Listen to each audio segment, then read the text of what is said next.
Hey guys, this is Rhys Trenhaile from the Vanguard Team at Manor Realty. You might have heard me say in the past that since I've been born, 1975, don't do the math, I'm old, but since 1975, a variable rate has always beat a fixed rate mortgage. And there's never been a better time if you're on a fixed rate with a mortgage renewal coming, get back on variable.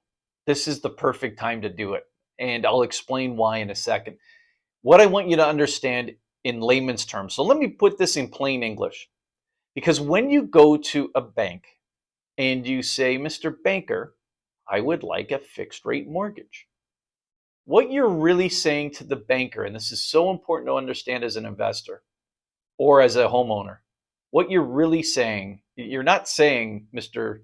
Banker, I want a fixed rate mortgage. What you're really saying is, Mr. Banker, I want you to take all the risk of interest rate fluctuations for the next 5 years on my mortgage. Well, Mr. Banker does not take risks with his money. Mr. Banker knows the probability curve. And I learned this in science. I'm going to nerd out for a second, but it's a statistical bell curve. And they know basically from 2 standard deviations out, sort of how it's going to go probability wise on interest rate fluctuations. And I can tell you that the way it works is they will only lose about 1.5% of the time. 98.5% of the time, they win. You will pay more money for your mortgage over the course of 5 years. All right, let that sink in for a second, because that is really important to understand. Because as landlords and investors, we're trying to maximize our returns. So as soon as you go into a fixed rate mortgage, you're already sucking profits away from that property that you purchased, right? Now, when the mortgage rates were super low at like 2%, I mean, did it really matter one way or the other? It really didn't, right? We were making tons of money and, Bob's your uncle.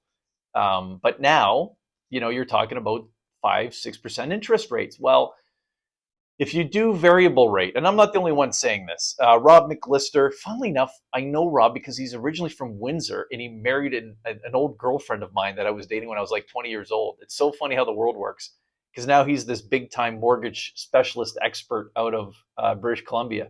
But he's from Windsor, and he writes for the Financial Post.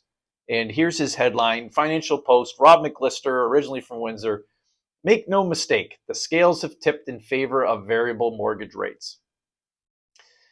And a lot of that is because the bond rates are plunging. He gets into technical details that I don't. Just remember this as an investor or as a homeowner buyer. Variable rates beat fixed rates every year since I was born in 1975. Just remember that, right? If I gave you those odds going to the casino, would you take those odds, or would you take the odds and say, I want a fixed rate? Of course you wouldn't, right? I'm Rhys Trenhaile from the Vanguard Team at Manor Realty. But yeah, guys, go variable rate for now. And I'm practicing what I'm preaching. I'm going right back to the variable rates. I did get a couple of mortgages during the super low times, and the bank said, well, it's got to be fixed. And I'm like, well, I don't care because it's 2%, right? But those days are not here right now. They're coming.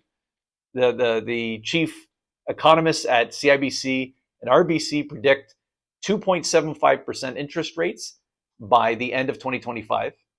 The TD's chief economist is predicting 2.25% by the end of March 2026, which is not far away at all, guys. So if you're on a variable rate, you'll start enjoying those rates as your term progresses, okay? I hope that helps. If anybody's got any questions, just comment below or private message me. I'm Rhys Trenhaile from the Vanguard Team. Until next time.